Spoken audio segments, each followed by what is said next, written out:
Caitlin Clark's rise inside the Indiana Fever isn't just a basketball story, it's a takeover in plain sight. It started with a rumor, one headline that shook the WNBA world. ESPN claimed multiple Fever players were preparing to walk away in free agency, and social media instantly lit up. Fans panicked, reporters speculated, and the words Lexi Hull and Sophie Cunningham started trending for all the wrong reasons.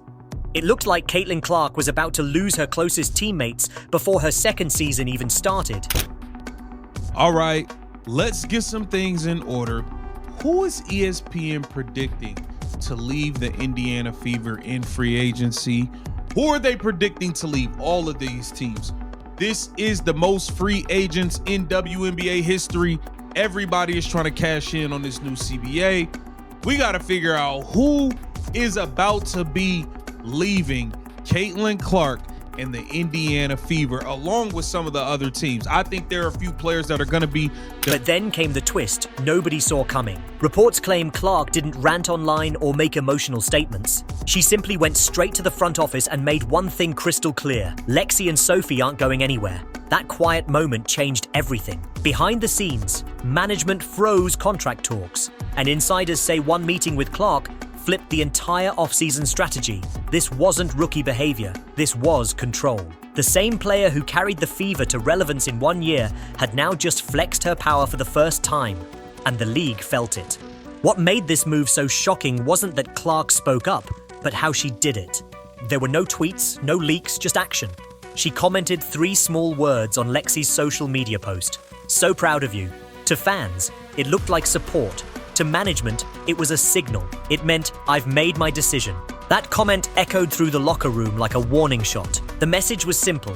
If you mess with my circle, you mess with me. This wasn't about friendship or favoritism. This was about loyalty and leadership. The truth is, Caitlin's chemistry with Lexi Hull and Sophie Cunningham is one of the few constants that made the Fever's season work. You can see it in every game. Clark drives the lane, kicks it out, Lexi drains the 3, Sophie crashes for the rebound. It's rhythm, trust, muscle memory. That kind of connection doesn't show up on a stat sheet, but it wins games. So when the media twisted it into a soap opera claiming she was saving friends, it was laughable. She wasn't saving them, she was saving her system. Because without that chemistry, Indiana doesn't function. Before Clark arrived, the Fever were directionless. Bad management, no spark, no fans. Now, every decision runs through her impact. She's not just the player, she's the engine. And when the engine speaks, the organization listens. Let's be real, this is bigger than basketball. The Fever front office used to make choices based on spreadsheets and scouting reports. Now they make choices based on how it affects number 22.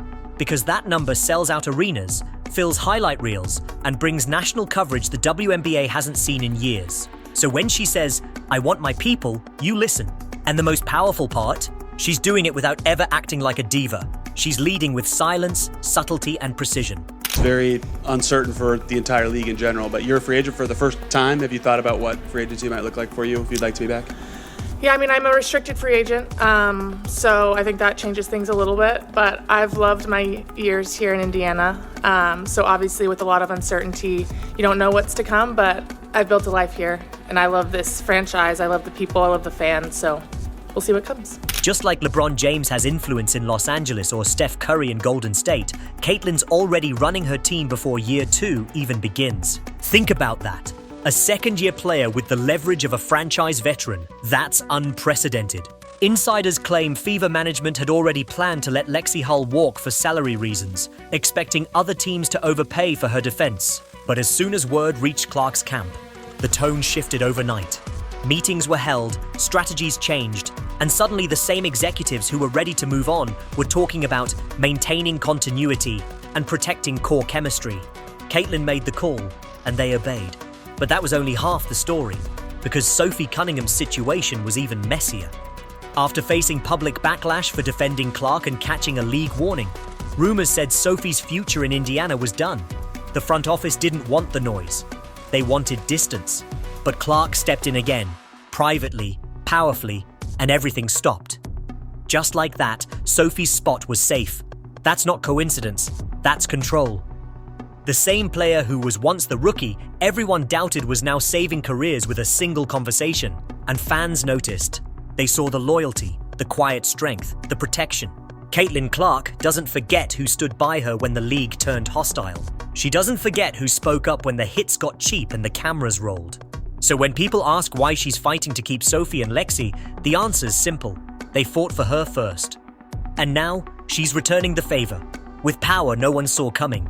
But this wasn't just about keeping her circle intact. This was the start of something bigger. Clark was rewriting the power balance inside the Fever. For years, this team was built on management control. Players came and went, coaches rotated, and the culture was chaos. Now, one 22-year-old has flipped that completely, because the moment Clark's name came into the equation, everything changed. The Fever stopped being a rebuild project and started becoming a movement. The players knew it, the fans knew it, even the league office knew it. The spotlight that once felt like pressure now felt like protection.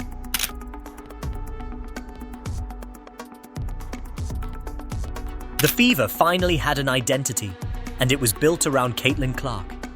But as her influence grew, so did the backlash. Critics started whispering that she was getting too much control too fast. She's just a player, they said. She's not management. But here's the thing, she doesn't need a title. When your jersey alone drives ticket sales and TV ratings, you already run the room. And Caitlin knows it. She's not just playing the game, she's learning how to shape it.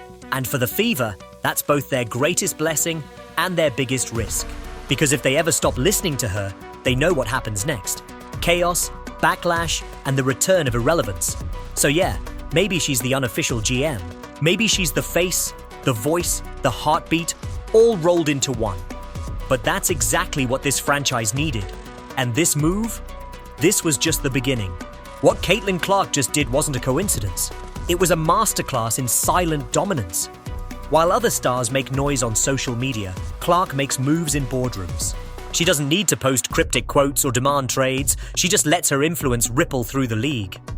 Because make no mistake, every player, coach, and executive saw what happened in Indiana. The rookie who once had to prove she belonged now has the power to dictate who stays and who goes. That's not ego, that's evolution. And fans can feel it. They watched how she protected the teammates who bled for her on the court. They saw how she flipped a franchise that was on life support into one of the most talked about teams in sports. But here's what most people missed. Clark didn't just save Sophie and Lexi. She sent a message to every player in the league. Loyalty gets rewarded. When she stood up for the people who stood up for her, she wasn't just building chemistry, she was building a culture. The Fever used to be about survival. Now, they're about belief. They believe in each other, in the vision, and in the woman leading them there. That's why her teammates don't see her as controlling. They see her as protective. Every locker room needs that one person who refuses to let management play chess with people's careers. For Indiana, that person is Caitlin Clark. And what makes it even more impressive is how she balances it all. The fame, the pressure, the constant criticism. She's under a microscope every single day, yet she still finds ways to lead with calm and conviction. That's what separates stars from legends. And let's be honest, the WNBA has never seen a rookie command this kind of respect this fast. Aja Wilson, Breanna Stewart, even the greats, they all earned their influence over time. Caitlin built hers in less than a year, and she's just getting started. Insiders say the Fever's off-season strategy has completely shifted since that meeting. They're now focused on keeping Clark's core intact, even if it means reshuffling the budget or passing on free agents. That's not favoritism, it's long-term vision, because they finally understand what she's building. She doesn't want a super team, she wants the right team. Really, really good. Actually, I'm just actually really motivated, and I think I'm at a really good spot in my life where I'm just excited to just pour into my body, pour into things that I enjoy. And I'm just so excited for this upcoming season because I don't know where I'm going to be. And I just feel like in the W, your golden years, I would say, is anywhere from 28. Players who understand her rhythm, her tempo, her fire. That's how dynasties are made. Not through big names, but through bonds. The chemistry between Clark, Sophie, and Lexi is unteachable. It's born from shared battles, from road trips where no one believed in them, from games where they got booed off the court and still came back swinging. That's why fans rally behind them. They see the authenticity. There's no PR machine behind these friendships. They're built on sweat, loyalty, and respect. And Clark knows that's what wins championships. Every great dynasty in sports had that foundation. Michael had Scottie, Kobe had Fisher, Steph had Draymond, and Caitlin has Sophie and Lexi. They might not be the flashiest trio, but they're the kind that win when it matters. That's what Clark is protecting, a formula that works. And the moment she forced management to recognize that, she stopped being just a player and became something far bigger.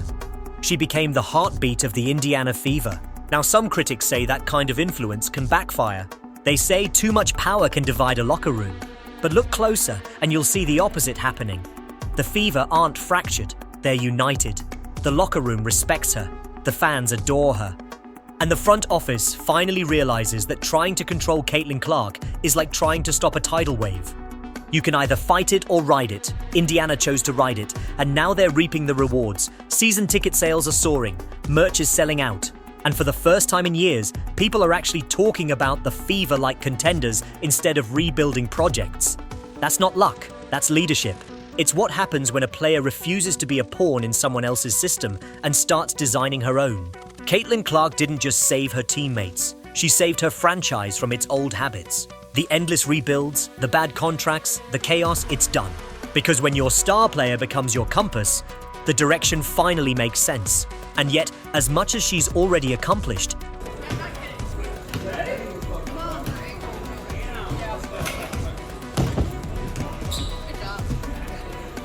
it still feels like she's only scratching the surface. This was just one power move in what's shaping up to be a career full of them. The way she reads the game, the way she reads people, it's all connected. She knows when to attack, when to defend, and when to stay silent. That's why this story hits so hard. It's not about control, it's about command. Caitlin Clark commands respect without demanding it. She earns loyalty without asking for it. And that's what makes her dangerous in the best possible way. So as the WNBA heads into its most unpredictable offseason ever, one thing's already clear. Indiana isn't going anywhere. They've found their leader, their voice, their anchor. And it's not the front office, it's Caitlin Clark. Whether you love her or hate her, you can't deny she's changing the league from the inside out. The question now isn't whether she's too powerful, it's whether anyone else can keep up. Because if this is what she can do in her second year, imagine what she'll look like in her fifth. The league has officially entered the Caitlin Clark era, and everyone else is just trying to survive it.